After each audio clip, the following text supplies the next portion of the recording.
Hi, it's great to be here. I'm Joe Fernandez. I'm the president and co-founder of IIT-IIT, Influencing India's Transformation. We have been set up by successful alumnus from India's IITs. And that's my co-founder there and myself. And yes, that is me, or at least how I used to look during my McKinsey consulting days. So the problem that we are trying to address is water stress. And more than 50% of India, that's 750 million people, face high or very high water stress every day. And the way we've taken to solve this problem is we've found proven water solutions that exist in parts of India. Then we codify them for adoption by corporates in these high stress areas. So corporates are our key partners that make this happen. And we've chosen two kinds of solutions. The first one is the highest water supply, rainwater. That's 60% of India, and how do we increase that? And the second one is the highest demand, agriculture, which is 80% of groundwater demand, and how do we reduce that? Right? And so to give you a sense of how we've kind of designed for this, let me show you India's most prevalent assets, its water bodies. There are 20 million water bodies in India, 3 for every village, right? And some of them as far back as 6,000 years old. And these are an intricate, phenomenal system. They capture the rain, they cascade it through connected systems, and they all recharge the ground. Unfortunately, more than half of these, the ones you see in red, have been sedimented up, and so they don't work. And so without them, the system, as you can see now, is no longer a system, it's broken. And so the key to resolving this is to fix the system, fix the reds.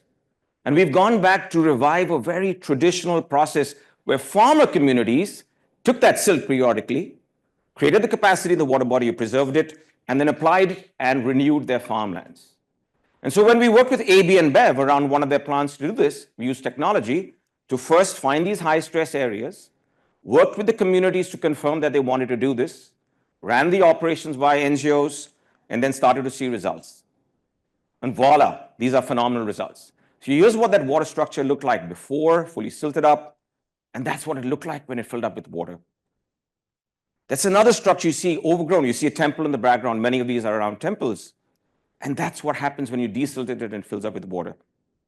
A typical structure will do more than 10 million liters or more and impact 50 acres of farmland. The surrounding wells fill up, wash, water access, sanitation, and hygiene improves. Fallow land is reclaimed by farmers, which is a carbon impact, and farm incomes increase by more than 50%. It's a win all around.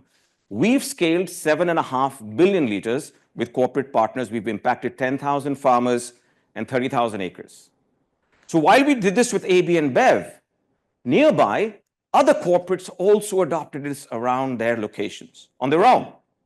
But then you have collective action that's looking at entire river basins. And there are 5 river basins you see here, where different people are working in different parts of it independently. One more thing. So while we start with rejuvenation of water bodies, as this improves, the communities then start to see livelihood improvements as one additional, linked to those water structures. Women groups around milk, the cows, the fish, flowers, etc., start to become livelihood sources connected to this. So the economic value of the water body translates to community value, so they preserve it.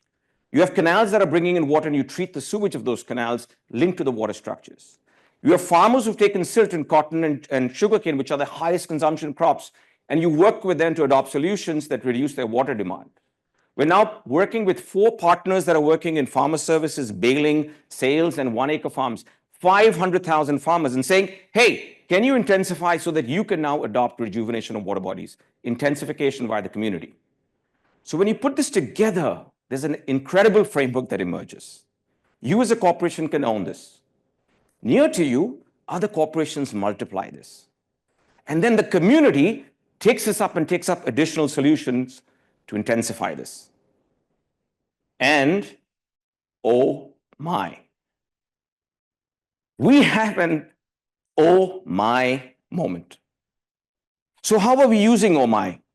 To scale up across India, we've partnered with the CO Water Mandate. It's a UN Global Compact organization that has got 200 signatories to reverse water across river basins, 100 across the world. And we've picked the top basins in India Ganga, Godavari, Krishna, and Kaveri, right? And we're working with them. We've mapped 350 of these ownership operating locations for 75 corporations, many of you all in the room, and 15 of them, including AB and Bev, already engaged. So help us create your oh my moment, because we must, we can, and we will restore the promise of water across India and across the river basins of the world. Thank you.